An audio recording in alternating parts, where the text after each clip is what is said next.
Welcome on board tonight in the name of Jesus.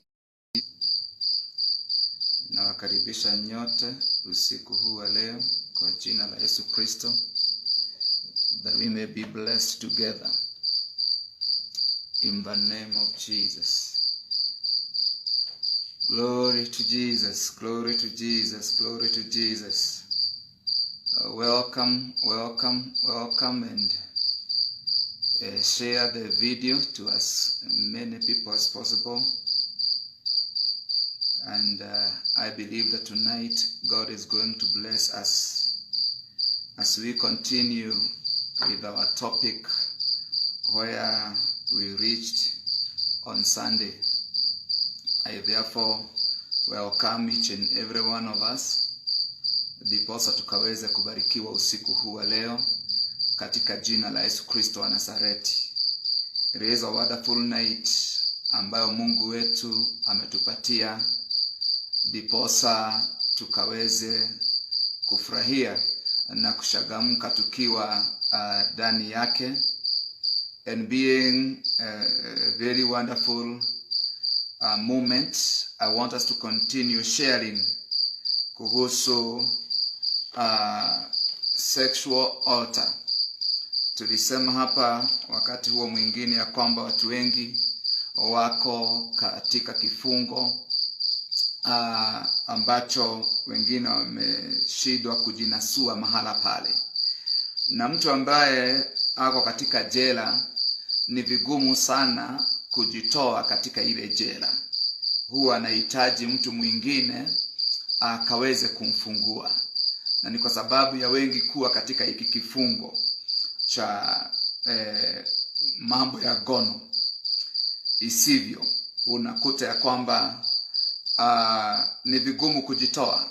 And that's why you find a lot of people wanapokuwa katika hiki kifungo wanalia sana. Wanalia wanapofanya matendo ambayo sio mazuri, ni chukizo kwa Mungu. Alafu anatubu, anaomboleza, anaugua moyo, lakini anajikuta wakati mwingine amerudi tu kwa kile kifungo. And therefore tonight tunaenda kuingia zaidi kujifunza ni kwa nini hiki kifungo kiko na nguvu jinsi hiyo. Na wapendwa, hiki kifungo kimefunga hata watu ambao wameokoka, wanakiri Kristo kama mwokozi wa maisha yao. Ni watu ambao wanampenda Mungu, watu ambao tumaini lao kubwa ni kuonana na Mungu ana kwa ana atakapokuja kuchukua kanisa lake. But they are struggling, they are fighting battles that seems as if they are losing, whereas we are in a position which is right before God in Christ. And Jesus said that we have been given power to tread over serpents and scorpions and over every power of the enemy, having nothing to harm us. Why then does it seem ya kwamba hiki kifungo ni kigumu, ni kana kwamba kimeshindikana hata kwa jina la Yesu? We are going to enter deeper and understand the mystery in sex, because sex is a mystery. Sex is a mystery. Na kwa hivyo tutaenda kuingia, tutajifunza mambo mengi, lakini first of all ningetaka kuomba na niombe ya kwamba wale ambao wameingia wakaribisha wengine, tukaweze kubarikiwa pamoja usiku huu wa leo. And I know that God is going to bless us. Let us pray and believe God together. Baba, katika jina la Yesu Kristo, nakupa sifa, utukufu na heshima kwa sababu ya hii fursa umenipa usiku wa leo, nikaweze kunena na watoto wako na mtazamaji wangu na msikizaji wangu mahala popote alipo. Bwana, ninaomba Mungu ukatujalie mbingu zilizofunguka, na zaidi pia ukatupe connection baina ya moyo wangu na moyo wa mtazamaji wangu, ndiposa tukaweze kupokea utajiri ulio nao kwa ajili ya kutufanikisha katika hii safari ya kuja kwako. Ninaomba ya kwamba uwepo wako usikatuondokee. I pray, Jehovah God Almighty, for the airwaves in Jesus' mighty name. I bring down every principality, every powers, every dominions in the name of Jesus Christ, ambazo huwa zinapingana na mapenzi yako. Na naomba Roho Mtakatifu ukachukua usukani wa funzo la usiku wa leo. Katika jina takatifu la Yesu Kristo nimeomba na hata kuamini. Amen. Amen. Na mtazamaji wangu, nakushukuru kwa sababu ya kuingia. Asante sana Sister Mother Karo, karibu sana, God bless you. Jedida Kaniaru, God bless you so much.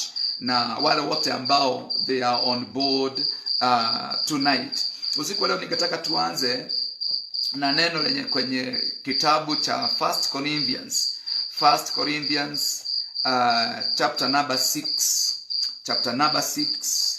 Tutajifunza na naamini ya kwamba tutapata kubarikiwa na Bwana. 1 Corinthians chapter number 6 verse number 9. The Bible says this: Do you not know that the unrighteous will not inherit the kingdom of God? Do not be deceived. When the word of God says, do not be deceived, then there is a probability of deception. Usidanganyike. You find ya kwamba in this scripture, God says, through the Holy Spirit using his servant Paul, do not be deceived. Do not be deceived. There is another scripture, the same apostle was used in the book of Galatians 6, I think verse number 7. Do not be deceived. Whatever a man sows, so shall he reap. There is that the same do not be deceived in the book of 1 Corinthians chapter number 15 verse number 33. Do not be deceived.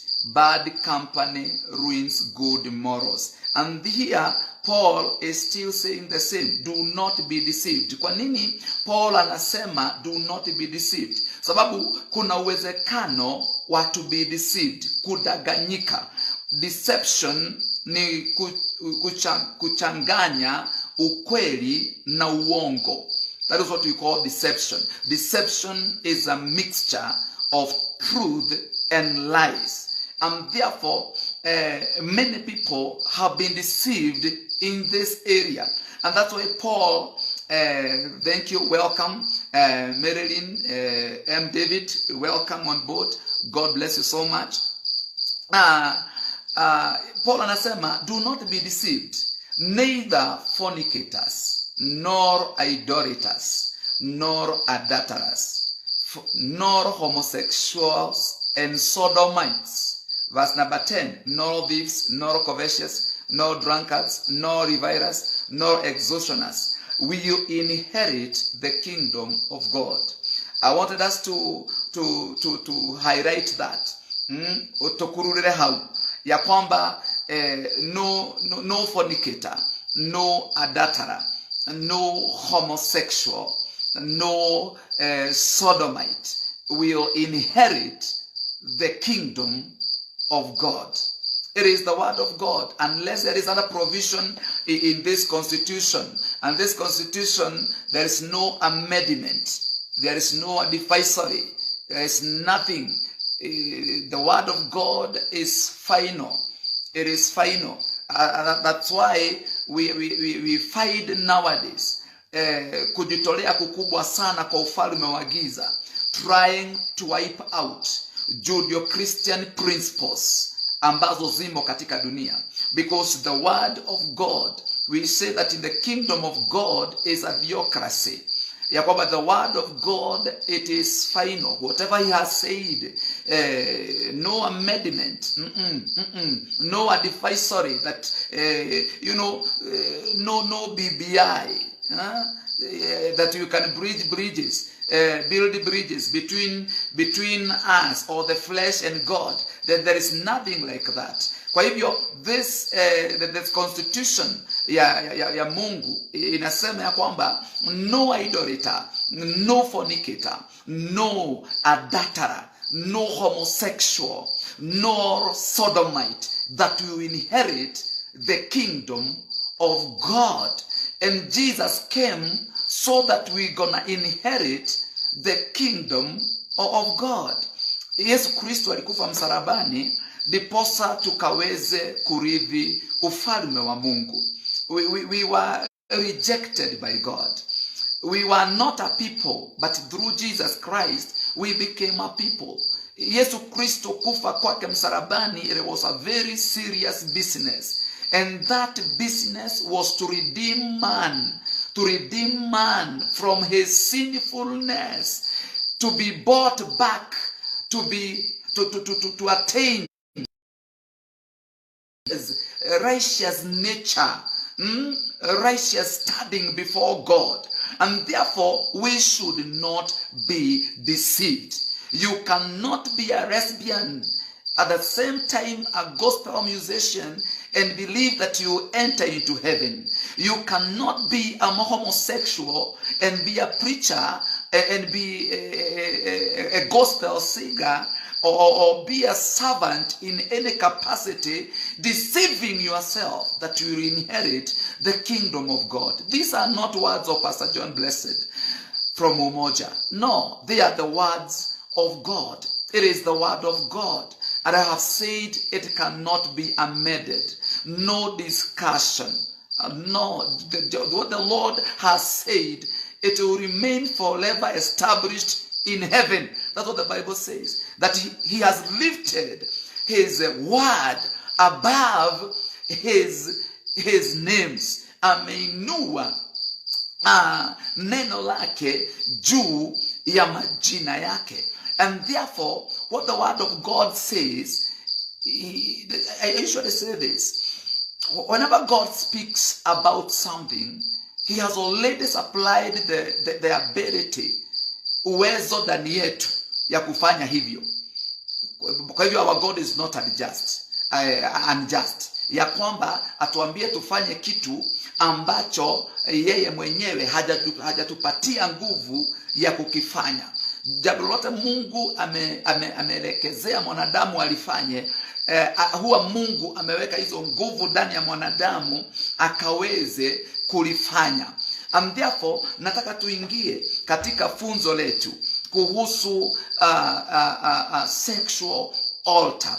Na wakati huo mwingine kuna mambo ambayo tuliguzia. Kwa nini hii madhabahu inapata kuinuliwa? Nikasema ya kwamba huwa inainuliwa ndiposa ikaweze kuingiza watu katika uabudu wa miungu mingine, ndio occult and even satanism. Many people have found themselves introduced or else initiated in the occult through one act of sex.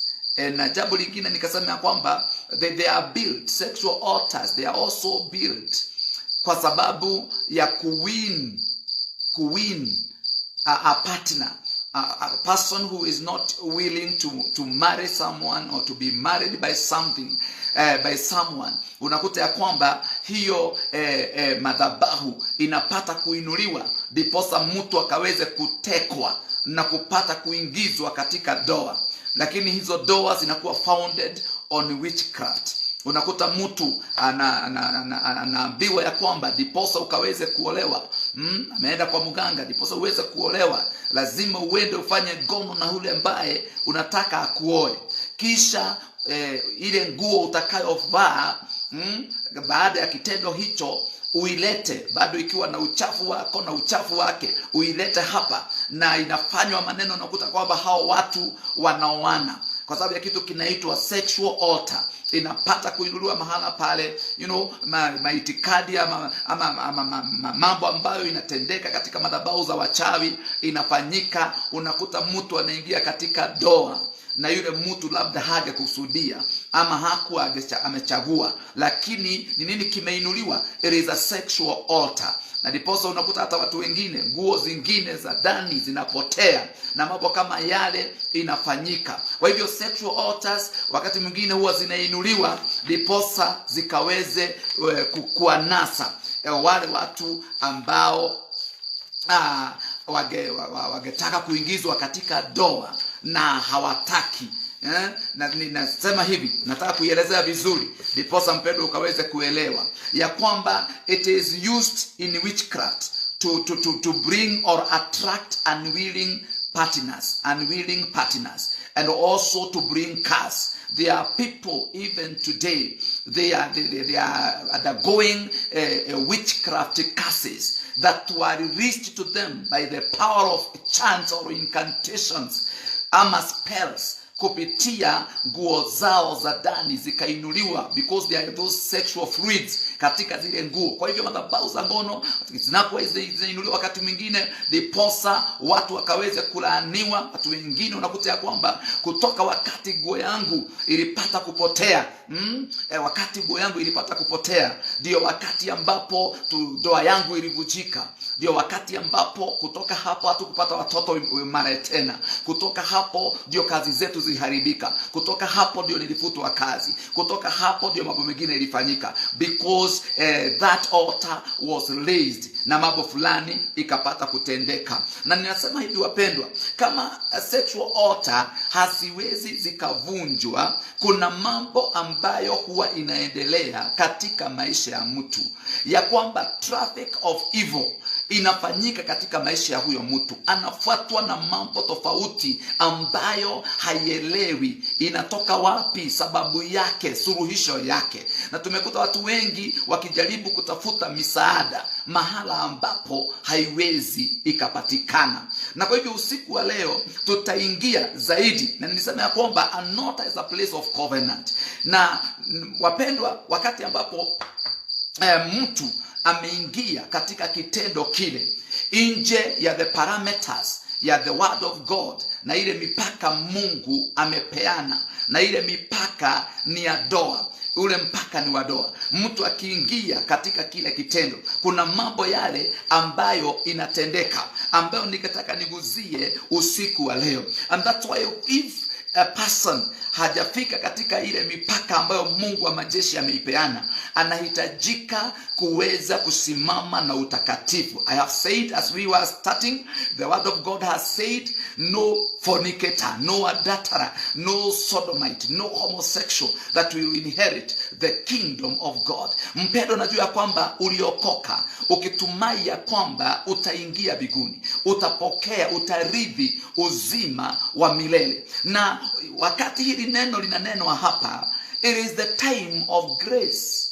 Ni Paul ambaye introduce grace kwa kuihubiri kwa mataifa, na ndiye huyu ambaye anatumika by grace kusungumuza hili neno ya kwamba no idolater, no adulterer, no fornicator, no homosexual, no sodomite that will inherit the kingdom of God. I believe ya kwamba you got born again because you want to save your soul from hell. You want to live with your Creator in eternity. So do I. That's why I gave my life to Jesus. I loved him because he loved me so much that he gave himself to die that I may live. And that's why I chose Jesus. I chose Jesus. And that's why even you, my friend and my viewer, you chose Jesus so that you're going to inherit God's kingdom through that way that was introduced, ambayo ililetwa kwetu, ambayo hiyo njia ni Yesu Kristo peke yake. Wapendwa, wakati ambapo mtu anaingia katika hichi kitendo, anaingia katika kitu kinaitwa evil spiritual marriage. Ningetaka nikaweze kuelezea hivyo. Thank you, my sister Mary. Karibu sana. God bless you. I see that you are watching. I want to introduce something here. Nilikuwa nimekuja na mikebe hapa. Boys wamenitafutia mikebe hapa, ndiposa nikaweze nikaitumia usiku wa leo. Niko na mikebe hapa mitatu ambayo nataka kukuonyesha. Niko na mkebe huo, niko na mkebe huu. There are different sizes. Niko na mkebe huu. Na niseme ya kwamba man is a spirit. Man is a spirit. God created a spirit being. Man, our God, is not visible. And he created a man in his own image and likeness. He created a spiritual being. Although katika kuendeleza kwake, aliona ni vizuri aweke hii spirit katika mwili. Na akaiweka katika mwili. Na mwanadamu akawa nafsi iliyo hai. So, when you read the book of 1 Thessalonians, chapter number 5, verse number 23, wale ambao umeingia, you can invite as many people as possible so that we can be blessed in Jesus' name. Najua kwamba hii ni masaa ya watu ambao masaa ya watu wakiwa wamechoka sana, wanasikia kwenda kupumzika, lakini ni vizuri utulie mahala pale tukaweze kushiriki pamoja kile Mungu atanijalia kwa dakika chache ndiposa tukaweze kubarikiwa. Ukisoma kwenye kitabu cha 1 Thessalonians 5:3, Paul anasema, ninaomba Mungu wa mbinguni that your whole spirit, soul and body will be kept blameless until the coming of our Lord Jesus Christ.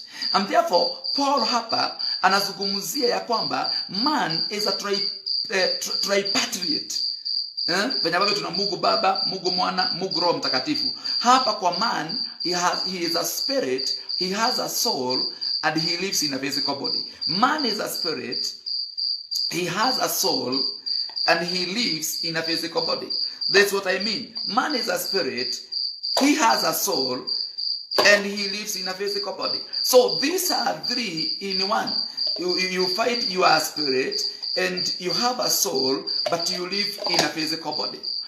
And therefore, when you commit the sin of immorality, there is another person here. The Bible says you become one. You become one. We become one. Last time I said ya kwamba in the sin of or the act of sex, there are two things: principle of oneness and principle of transference. Transfer. Oneness and transfer.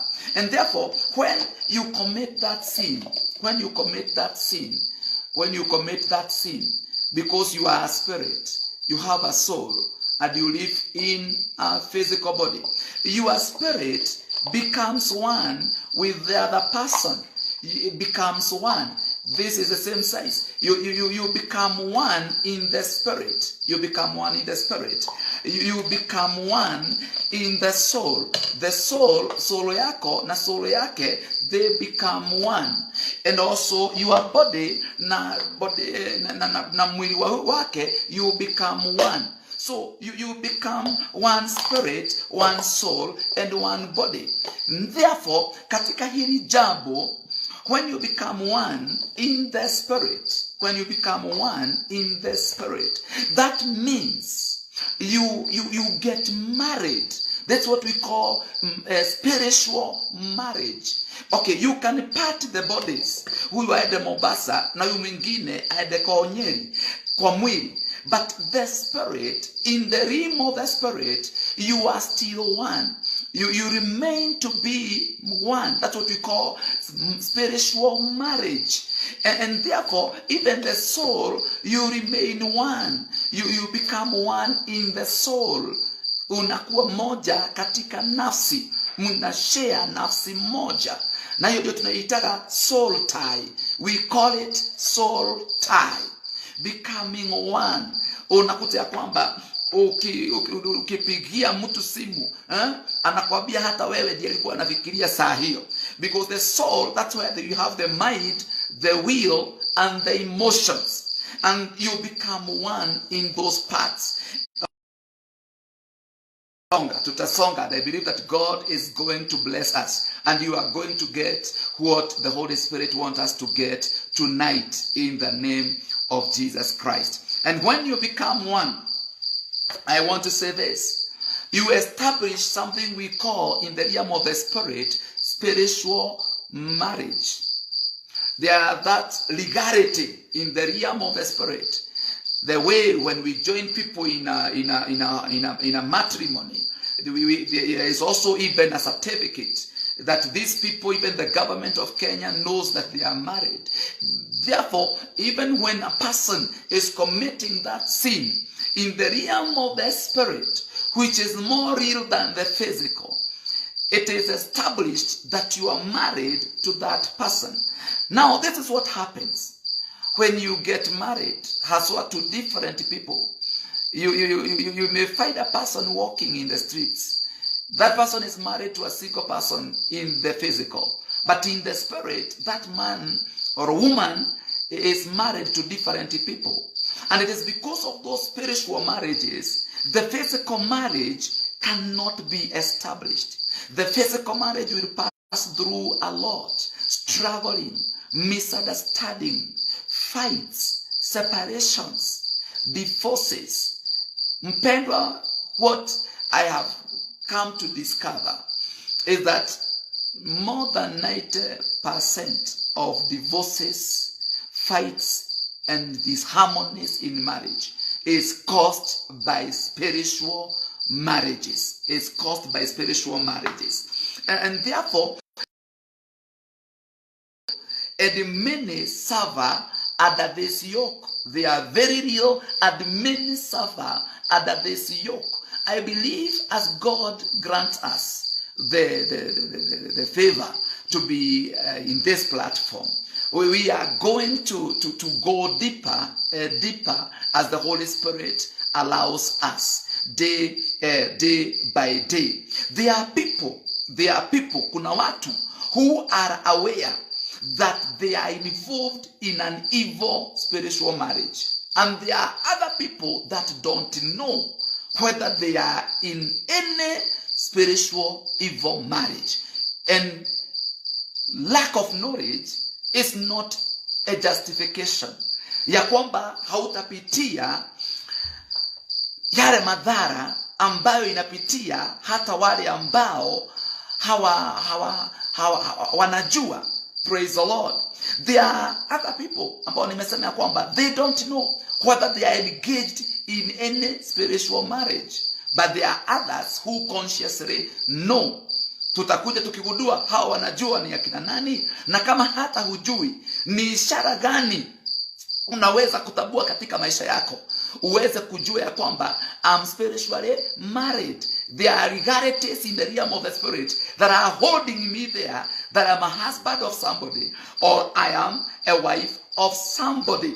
And to be ignorant hata katika hii area, I know it is one of the contentious topics.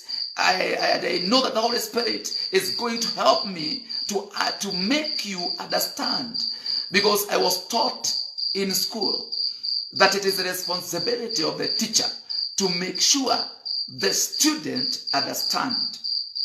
And therefore, when you continue to be ignorant of that area of spiritual marriages, because sana tumedwell sana upande wa soul tie, lakini mimi nataka tuingie sana upande wa spiritual marriage.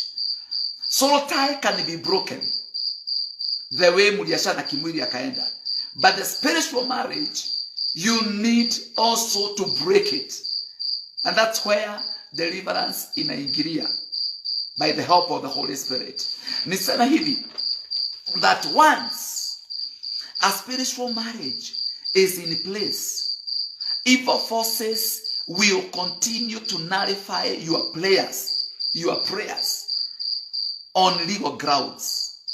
Tumetoka hapa tumefunzwa na our pastor from Dadora kuhusu prayers, and we have been taught a lot into depth maana ya maombi.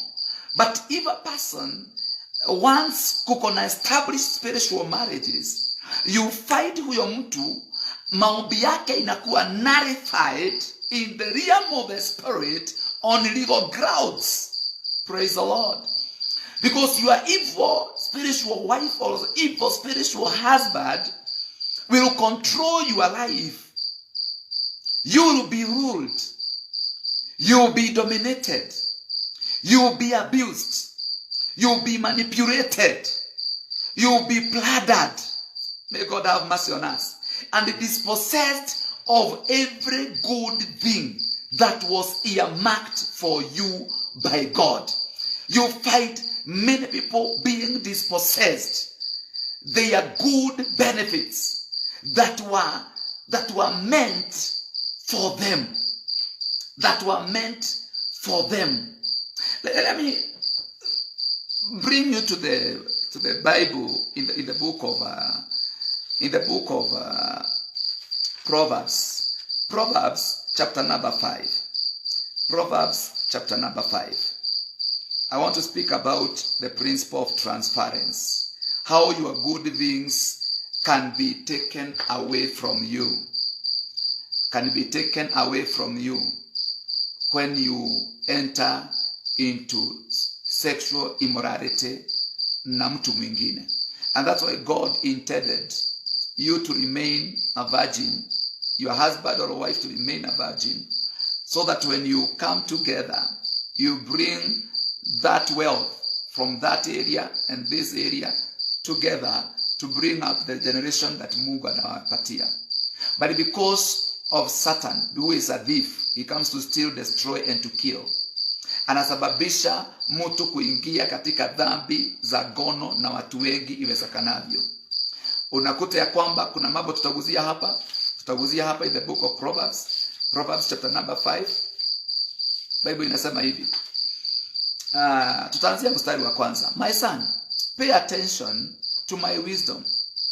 Lend your ear to my understanding, that you may preserve discretion and your lips may keep knowledge. That for the lips of an immoral woman drip honey. Nataka kama wewe ni woman, hapo uweke man. Na kama wewe ni man, hapo tu ni hivyo imeandikwa.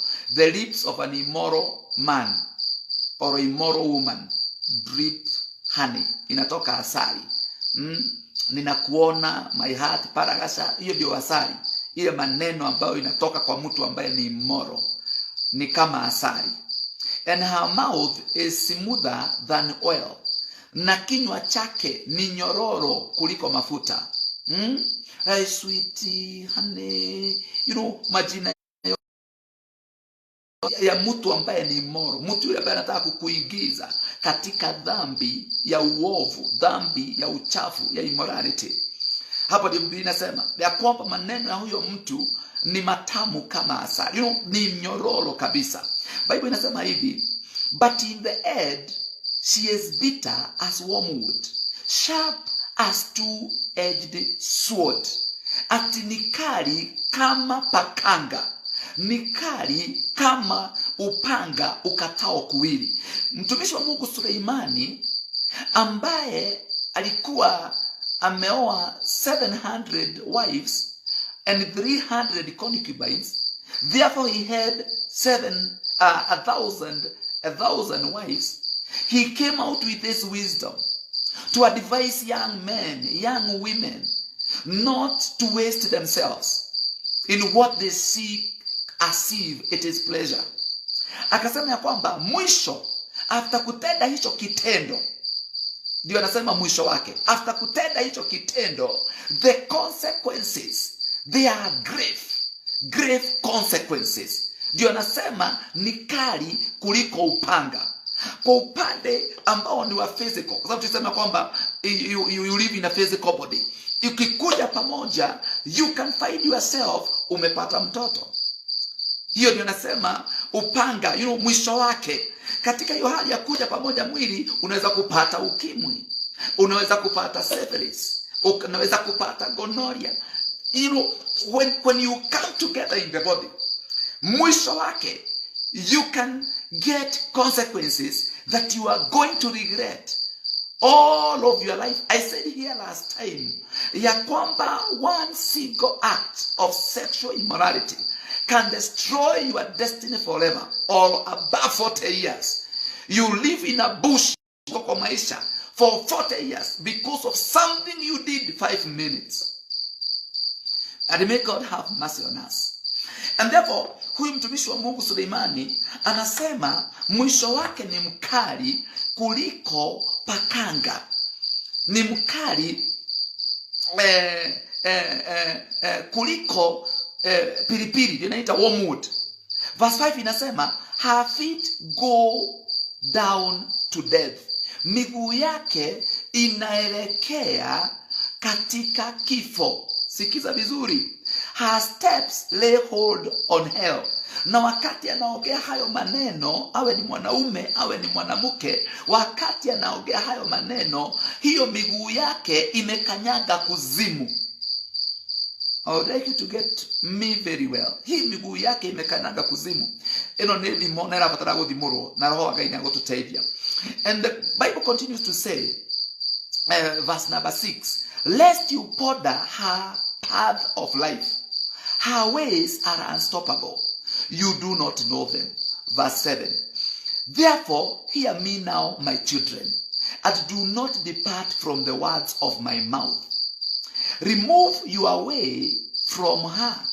Njia yako isiwe karibu na njia yake. Kwa ufupi maandiko inasema ya kwamba kama huyo ambaye ni immoral ndiye anauza bushari fulani, ubadilishe bushari ununue nyama kwa bushari nyingine. Sio yake peke yake ambayo iko na nyama.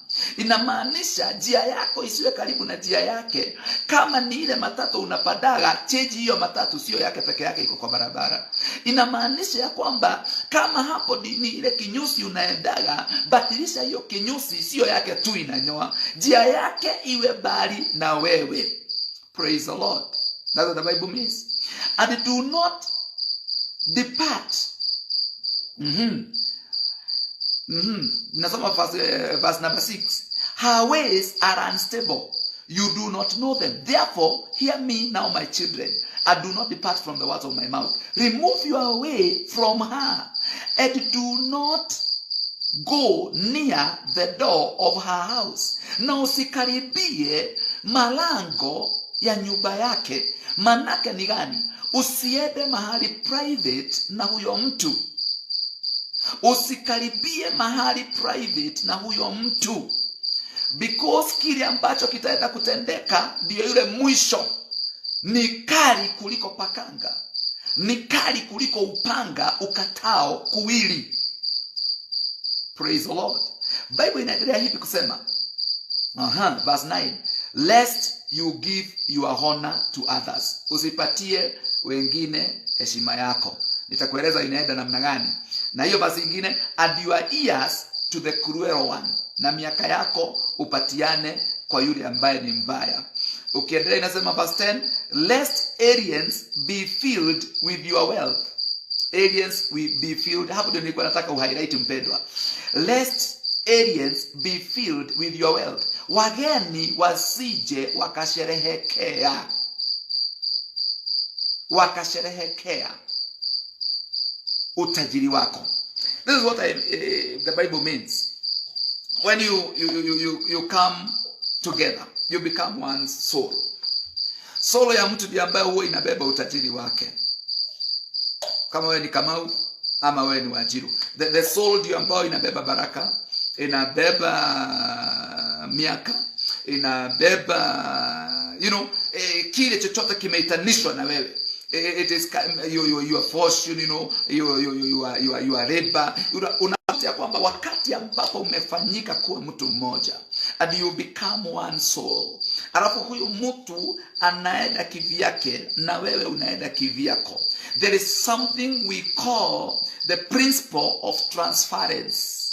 Inaweza kuwa ile sehemu ambayo imebaki ndani yako yake ndio ambayo ulikuwa Mungu ametega kwamba gari yako iko hapo, lakini wakati ulilala na yeye akaenda na gari yako. I don't know that you are going to get this. Kama ningekuwa hapa nimesimama na whiteboard ama blackboard nichore mahala hapa ndiposa tukaweze kuelewa. Manake huu mfano sijui kama unashika vizuri. I am speaking about the principle of transference. When you are committing a sinful act of immorality, when you become one, when you transfer, there are things that you transfer. That's what the Bible says ya kwamba your wealth isiende kusherehekewa na mgeni. Inamaanisha wewe ndiye ambaye ulikuwa na shamba ekari 100 ukalala na huyu, alafu hiyo ekari 100 akaenda nazo. This is principle of transference. Wealth yako isienende kusherehekewa na wageni. Kuna mtu ambaye anaenda miguu siku ya leo, lakini hayuko aende miguu. Yule ambaye anampatia lift, hiyo gari ilikuwa yako, wewe unaenda miguu. Sijui kama unanishika vizuri sana. But wakati ambapo unaambiwa vile ambavyo ninakunoki, haujui ya kwamba the devil is a thief. He comes to steal, destroy, and also to kill. There are many people, them that have been reduced to nothing, whereas they are supposed to be great men and women in this generation, just because of immorality. I say that we are going to dig deeper. The way God is going to help us so that we can understand and hate what God hates with a passion in the name of Jesus Christ. And therefore Bible inasema ya kwamba bona utajiri wako usherehekewe na wageni. Kwa hivyo kuna watu ambao wamepoteza mtu ambaye anaishi sahihi Kibera ama Korogosho ama Soweto, lakini alikuwa yeye aishi Ruda, lakini katika hali yake ya kuwa mzuri na mwema na mutugani, na katika hiyo hali ya utugana unakuta ya kwamba, wacha nikuulize, kwa nini kwanza kwa lugha hii ambayo tunaongea kunasemekana ya kwamba mtu akiingia katika hiyo dhambi inamaliza maroli, inamaliza maploti, inaendaga aje? How do it go? Na ulikuwa umetafuta iko hapo, unakuta mtu ambaye alikuwa na maroli 5 kwa barabara, alikuwa na manyumba makubwa, anaenda miguu, ako fukara kwa sababu ya johi na hiki. Those are the things that are being said, and that is the truth. Unakuta ya kwamba there are watu today, hata siku ya leo, na Mungu atusaidie. Mungu amekusudia kwamba uwe mtu ambaye ni wa manufaa, mtu ambaye ako level zingine za juu, lakini wakati uliingia katika hichi kitendo kukawa na transfer. Hebu imagine useme huyu ni tumuite Alice. Tumuite huyu Alice. Alice akaunganisha katika kile kitendo na Andrew akaenda na rafo yake. Rafu mwingine naye anaitwa Otieno naye akaenda na shamba yake. Nani mwingine? Musa naye akaenda na nini yake? Tuseme ni nini? Okay, hiyo fridge yake. Na naye nani akaenda na tuseme nini? Akaenda nayo. Unakuta mtu ambaye ile hali yako siku ya leo haikuwa iwe hivyo, because hata kama ni hivyo, kuna vitu vilitransferiwa kutoka upande wa Musa zikakuja kwake. Hayo ni mambo ambayo tutazungumza. Kwa hivyo kama kwa kina Musa there is a lot of misfortunes, huyu mtu anaanza kuwa na hii misfortune katika maisha yake. Kama kwa kina nani? Huyu mtu ambaye anaitwa Otieno. Kama kwao kuna premature death, hiyo ni mambo ambayo tutazungumzia hapa sasa. In the spirit, when you become married in the spirit, your spiritual world opens to the spiritual world of the other partner. Unaweza kuta mtu ya kwamba siku ya leo, kama jinsi ambavyo alivyo, ulimwengu wake wa kiroho unaaccessiwa na ulimwengu wa kiroho ya wale wanaume 20 ameshaikuwa na wao. Umeaccessiwa na ulimwengu wa kiroho ya wale wanawake 20 ameshawahi kuwa nao. Kwa hivyo kusema ya kwamba kama kwa kina huyu msichana kulikuwa na majini, kwenu hakukuwa. Kwanza wewe ulikuwa unazaliwa katika nyumba ya Mungu, ulikuwa umelelewa kanisani. When you go, unakutana na mtu kama huyo na mnakuwa na kitendo cha ngono na yeye, unakuta ya kwamba maisha yako unaanza kuwa accessed na maroho ya majini, maroho za waliokufa. Manake madhabahu za kwenu zimeshikamana na madhabahu za kwao kupitia madhabahu ya ngono.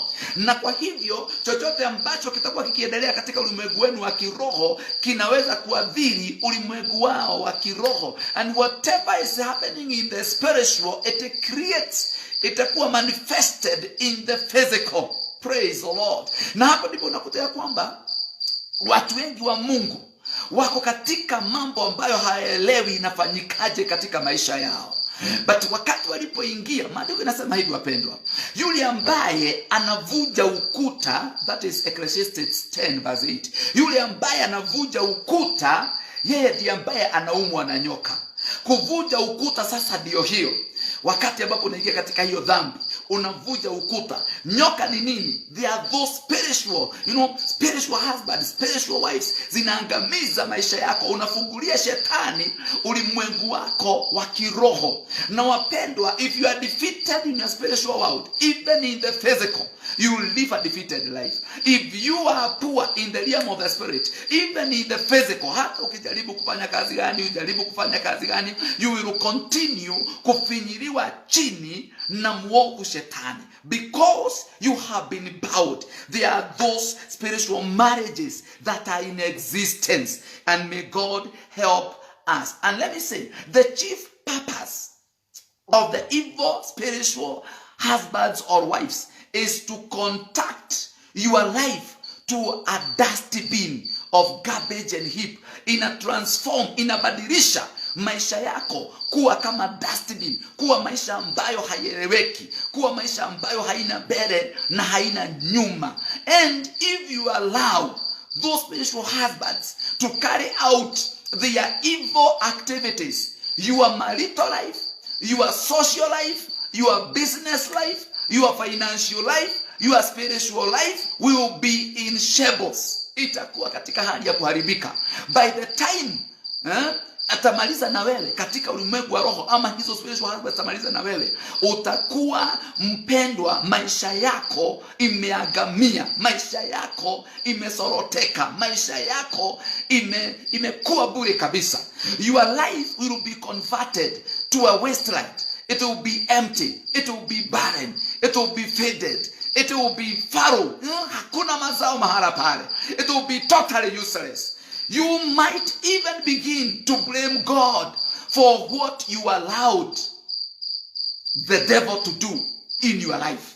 But the Bible says this in the book of Luke. Bado nitarudi hapo katika kitabu cha Proverbs, hata kama sio leo, wakati Mungu atanisaidia. Luke chapter number 1 verse number 74. Nitasoma verse number 74 and 75. Luke inasema hivi verse 74, ya kwamba to grant us that we being delivered from the hand of our enemies might serve him without fear. It is after deliverance we can serve God without fear. Verse 75, in holiness and righteousness before him all the days of our lives. So there is deliverance in the mountain of the Lord. That's what the Bible says in the book of Obadiah, verse number 17. That in Zion there is deliverance, and there shall be, hallelujah, holiness. And therefore it is after deliverance, breaking all these yokes ambazo mtu wa Mungu ameingia. Wapendwa, niwaambie, you may find a person be it a man or a woman of God, born again, loving God. But if those spiritual marriages are not dealt with, you may find that person falling down like nothing, akianguka na mwanguko ambao haueleweki. Watu wanaanza kujiuliza, na ni yule mtu wa Mungu ambaye alikuwa anatembea na upako unatiririka hivi, what has happened of his life? What has happened katika maisha yake? Ni kipi hiki ambacho kimesababisha mwanguko wa huyu mtu? It is just because of those spiritual marriages that have been in existence katika maisha yake. Nataka ujiite mkutano mpendwa, na ujiulize maswali kadhaa. And if you are not set free, you will not be able to live a holy life. Many people, because of these bondages and marriages, they have not been in a position to live a holy life. Huyo mtu anajua ni holiness itafunguliwa, ni holiness itamuona Mungu, ni holiness itaishi kwa Mungu milele. Without holiness no man shall see God. Hata ana quote 1 Peter 1:15, be ye holy for who has called you is holy. But that person will try to live a holy life with to no avail. Anajaribu kuishi katika maisha ya utakatifu, lakini haitawezekana so long as those spiritual marriages are in existence. Utakuta ya kwamba huyo mtu anajaribu kuishi maisha ya utakatifu, anashindwa. Ndio wale our pastor Ken Nyaga ambaye anatuhost katika hii platform ya mentees of Archbishop Dr. Harrison Ng'ang'a alizungumza last time ya kwamba kuna watu unakuta kwamba wakitenda kitendo hiki wanatenda wakilia, akitoka mahala pale ana regret, anasema ya kwamba I will not do it again, I hate this. But after some time anakuta the same sin, ako mahala pale ameshindwa kuishi maisha ambayo ni utakatifu. Unaweza kuta mtu ameokoka, anapenda Mungu, lakini maisha yote muda mrefu ako kwa pornography. Wengine wamefungwa na masturbation. Mtu anakukuta anakuambia, mimi nahubiri kwetu kanisani, mimi ndio naongoza vijana kwetu kanisani, mimi ndio ambaye naongoza ibada hata wakati mchungaji hayuko ninahubiri, mimi ni muibaji, na mimi nimeshindwa kuacha kitu kimoja, mimi na masturbate. Na ukiangalia hata katika kwetu kwa praise team, kuna msichana nimepashika mimba na nikamwambia atoe kwa sababu tumeokoka. Unakuta mtu kama huyo analia, ako kanisani, those things are happening. Why? And that person is confessing Jesus Christ as Lord and Savior. There are bondages, there are those chains, there are those yokes that zimefunga huyu mtu wa Mungu. And I believe that there is power, as I said last time. The Bible says in the book of Isaiah 49 verse 24 and 25 ya kwamba kuna uwezo ya mtu mwenye nguvu kunyang'anywa mateka wake. Hawa watu ni watu ambao wameshikwa na mtu mwenye nguvu. Jabakarau ameshika wao, wakijaribu kufanya maisha ya haki, kutembea maisha ya haki, kutembea na utakatifu, kutembea na usafi. Huyo mtu bado amegandamizwa, huyo mtu bado amelaliwa. Praise the Lord. Akienda katika maombi anayapiga kabisa, lakini anapiga maombi ambayo ni makavu, kwa sababu katika ulimwengu wa rohoni anapingwa. There are legal grounds ya maombi yake kupingwa. Kama ya Danieli ilipingwa na ikashikwa katika anga, na alikuwa mtakatifu, alikataa kukula nyama ya mfalme, alikataa kukunywa divai ya mfalme, walikataa kuinamia mfalme, alikataa kuacha maombi, akaamua ya kwamba mimi nitamwabudu Mungu, nitamuomba mara 3 kwa siku. Kama Danieli, na kulikuwa na mambo maombi yake ilifungwa, what about ukikula nyama ya mfalme, ukikunywa divai ya mfalme?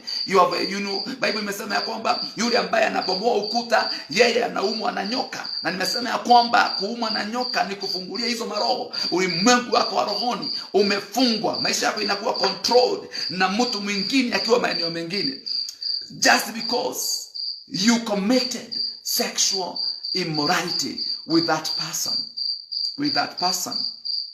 Na nimesema ya kwamba your spiritual life will be high today if kama uko katika hiyo jela. Maisha yako ya kiroho itakuwa juu leo, low mtu ambaye anaruka kosawa moto wa Mungu nini, kesho ako down. Maisha yako itakuwa hot leo, cold tomorrow. A life full of confusion, maisha ambayo imejaa confusion. Haya yote natamuka ni dalili za mtu ambaye ako chini ya kifungo ya evil spiritual marriages, because of entering into sexual sins, kinyume na mapenzi ya Mungu. You will not be able to get the best out of life. You try to get the best out of life to no avail. You will not be able to chart a course of your own choice. You find ya kwamba maamuzi yako wewe mwenyewe ukiamua kwamba I am going to follow this route, I'm going to do this. Hakuna course ya maisha ambayo unapata kufanikiwa. Bwana wetu apewe sifa. Praise the Lord. Yes, na ni vizuri unajibu amen. Jameni, nisi dhani ya kwamba tuko wengi na mulienda.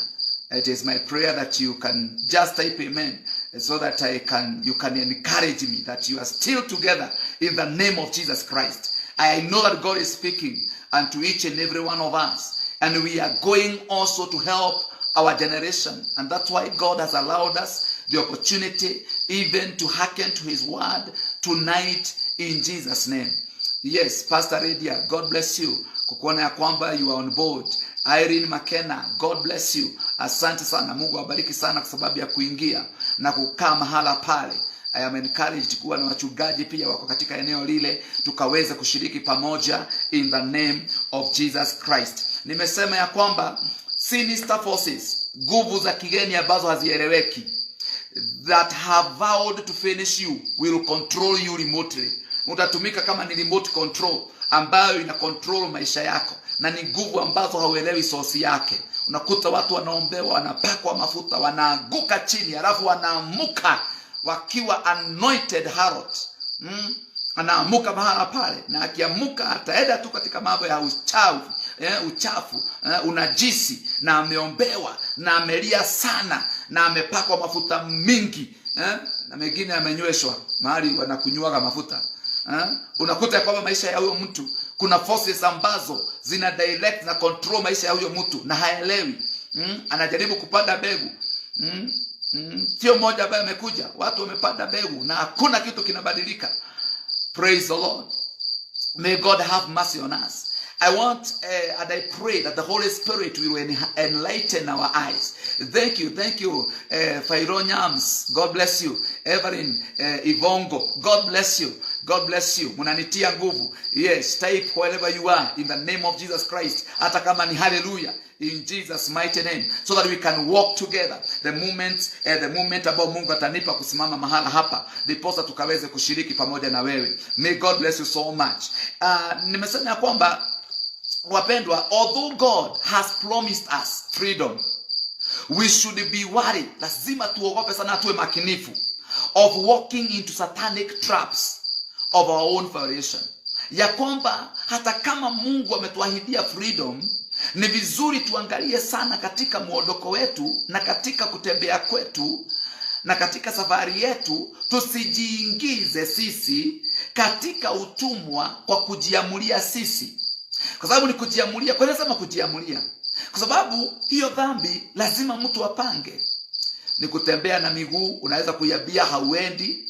Alafu ni kwenda kutoa koti, kutoa shati, hazijitoi. Kwa hivyo ndio tunasema kwamba tujiangalie, tusijiingize katika kifungo. I spoke something like this some times back. Mtu akaniuliza, Pastor, can somebody be knowing ya kwamba niko na destiny kubwa, ama niko na utajiri, na yeye labda kwa hekima ya kishetani ulimwengu wangu ameuona, aone kama niko na gari, amue ataenda juu chini, ainyingize katika box, ndio hiyo kitu achukue. Nikamwambia it happens. Akaniambia na ni kweli, kwa sababu kuna wakati nilikuwa nimeota nikiwa na gari. Nikiwa na gari kubwa.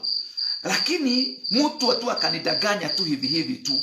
Na katika hiyo hali, after some time, akakuja akaniambia aliagukia ako na gari. Inaweza kuwa ni yangu. Hata wewe ukimwambia namna gani? Si ni ile alikuwa ameota kwa ndoto. Alafu ikafanya nini? Because there is that principle of transference. Ni vizuri watu wengine jamani vitu zao walitransfer kitambo. And they need to be called back in Jesus' mighty name. I am strong believer ya kwamba there is power of restoration in the name of Jesus Christ. Chochote ambacho ni chako kilienda, kinafurahia mgeni kwingine, ndio anafurahishwa na kitu chako. I believe strongly ya kwamba there can be spiritual transfer in the name of Jesus Christ. Inafika wakati ambapo mtu anasema ya kwamba nimekataa kutembea na miguu kama mtumwa na mimi ni mtoto wa mfalme, wakati watumwa wanatembea juu ya farasi wangu. Praise the Lord. There is place katika ulimwengu wa rohoni. Unaweza kuta watu wa Mungu wengi ambao God intended to be great people, powerful people, rich people, but they are useless just because of a single act ya kuingia katika gono. Mtu kama Samson was born a great man, a judge of Israel, but he died a slave. Why? Because he was reduced by that act of immorality. He was reduced. A judge can be brought down to a slave. Can it be you are supposed to be a judge right now, but umepunguzwa kuwa kama mtumwa? I believe there can be spiritual transfer. Jesus Christ. These marriages needs to be broken. Divorces must be called. Praise the Lord. Divorces must be called. There must be tethered in the courts of heaven. That I tether this divorce certificate with Kamau na Joroge na Otieno na Kinyi na Mutuko na whatever, and they divorce in the name of Jesus Christ. So that and everything good they went with it, they diverted, they stole, they killed, they're gonna become live again, restored back again in the name of Jesus Christ. Wapendwa, nikataka sema ya kwamba the consequences of attracting bondage into our lives ni kali sana. Ni kali sana. There are consequences of attracting bondage in our lives. Most people who are suffering today are completely responsible for what they are going through. They are responsible of what they are going through today. They are responsible. How I pray ya kwamba mpendwa, isiwe ni wewe ambaye you are responsible of what you are passing through today. Praise the Lord. Many are responsible. They opened the door and the snake ikawauma kwa sababu ndio walivunja ukuta. Don't break the hedge. Usivunje ukuta. Because the moment umevunja ukuta, utakuta ya kwamba nyoka imekuuma. You open up your spiritual world and the evil spirits will be accessing your life. Ear in, ear out. Praise the Lord. Angalia mtu kama Suleiman. Suleiman, in the book of 1 Kings, chapter number 11, verse number 1. Ndio tutaenda kumaliza nayo. Alafu tutaanza hapo from wakati mwingine ambao Mungu atatupatia. 1 Kings chapter number 11. 1 Kings chapter number 11. Wote tunajua Suleiman ya kwamba ni mtumishi wa Mungu ambaye Mungu alikuwa hata amesema ya kwamba Daudi, wewe hautajengea nyumba nitajengewa na Suleiman, manake mikono yake hajamwaga damu. Mikono yake hajamwaga damu. Na Mungu kuna mambo ambayo alisema na huyu mtumishi akamjengea, na lakini kuna mambo hapa ilifanyika. In the book of 1 Kings chapter number 11. Ukianza mstari wa kwanza inasema, but King Solomon loved many foreign women, as well as the daughter of Pharaoh, women of the Moabites, Ammonites, Edomites, Sidonians, and Hittites. Kwa ufupi inasemekana ya kwamba tuseme Solomon alikuwa kutoka ukabani. Kwa hivyo akachukua msichana wa Kikuyu, Muluo, Muluya, nani mwingine, Mkarejin, hao wote. Suleiman moyo wake ukawa hivyo. Akachukua wake wa maeneo tofauti. Verse number 2 inasema, from the nations of whom the Lord had said to the children of Israel, you shall not intermarry with them, nor they with you. Surely they will turn away your hearts away after their gods. Solomon clung to this in love. And he had 700 wives, princesses, and 300 concubines, and his wives turned away his heart. Praise the Lord. For it was so, when Solomon was old, that his wives turned his heart after other gods, and his heart was not loyal to the Lord his God, as was the heart of his father David. Ni nini hiki ambacho kilifanya moyo wa Suleimani ambaye alikuwa ameshikamana na Mungu uondoke na uelekezwe kwa miungu mingine? It is the power of sexual immorality. It is the power of sexual immorality. Yonasema ya kwamba when you enter into a sin of immorality, you share the same spiritual world with that person.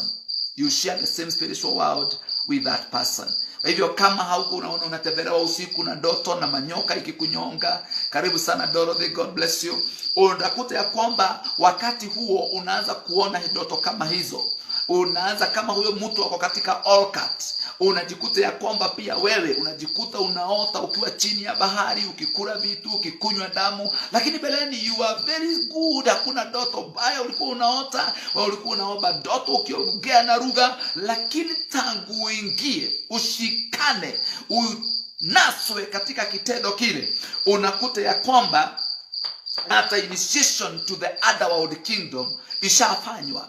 Praise the Lord. And may God help even our generation ambao tuko ndani yake sasa. Manake wengi wameingizwa. Wao wanaona tu kitendo cha kwenda kujifisha dakika 3, dakika 10, alafu mtu kutoka ako sawa, ako uso amejipaka mafuta, nywele amelebesha, hata asijulikane ametoka wapi. Lakini katika ulimwengu wa rohoni, kumbe amepata kuwa kama Suleimani, ashauganika katika ulimwengu wa rohoni na miungu ya kigeni. You find a person hating God. You find a person who was very obedient to parents, kwa sababu Bible inasema anakuwa rebellious, anakuwa mtu ambaye haeleweki. Thank you Sarah, God bless you so much. Haeleweki huyu mtu ambaye thank you Benvenue, God bless you Baba Jeshiran, God bless you for coming. Huyu unakuta ya kwamba huyu mtu amebadilika all of a sudden. Mtu ambaye alikuwa anajua jinsi ya kulitii neno la Mungu anaanza kubadilika, anaanza kuonekana makona zingine, na huku anaanza kuonekana akichora mwili wake vitu zingine, na beleni alikuwa amezichukia. Anaanza kusema hapana, nasikia kuchorwa kitu hapa, anachora vitu zingine zinachorwa kwa tubo. Unaanza kuona hata kuna vitu zingine anatia huku, na beleni alikuwa mtu ambaye anamusha Mungu. Kuna tabia hagefuata, kuna mavazi hagevaa, lakini kumbe aliingia katika sexual immorality, moyo wake ukaelekezwa kama wa Suleimani. If Suleiman was such powerful and he was loved by God and God used him, but his heart was diverted because of having sexual immorality na wanawake wengi, akaelekezwa moyo wake. What about you and me? May God help us. May God help us. Because many people wameingia na wamenaswa, wameingia katika kunajisika kwa sababu ya kitendo kama kile. And may God have mercy tonight.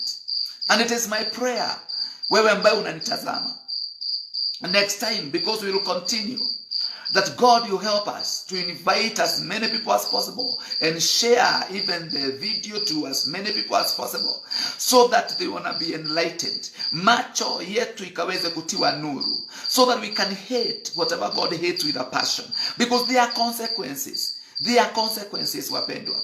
Nimezungumza kuhusu mtu ambaye alikuwa anaitwa Samson. He was born out of prophecy. Manoa akaambiwa na Mungu, mtazaa mtoto ambaye atakuwa mnaziri wa Mungu, and he judged Israel kwa miaka 20. He was a good judge, but he was brought down to a slave just because of immorality, because of those sexual altars and engaging in those wicked acts.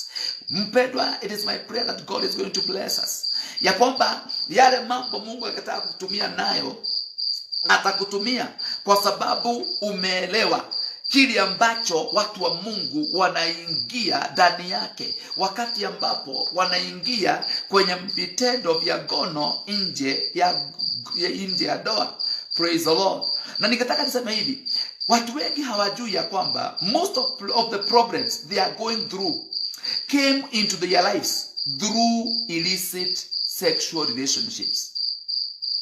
Mambo mengi mabaya watu wa Mungu wanapitia, hawaelewi ya kwamba iliingia katika maisha yao kupitia matendo mabaya ya gono. Woman, you must know this. Your womb and your virginity has a gate. It matters that gate nani alifungua, because he can be a destiny helper or a destiny killer. And many people have destroyed their lives. The greatest weapon Satan is using in our generation to destroy many people's destinies, it is a sexual weapon.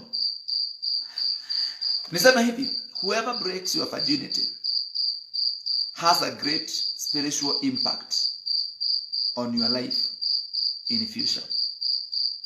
And when you allow a man to defile you, you have formed a very powerful covenant with him. When your blood comes out and contacts with his body, that bond, it affects many people's lives. They staggered from there. Zile ndoto mtu alikuwa nazo akiwa msichana mdogo, kutoka hapo zinakuwa shattered.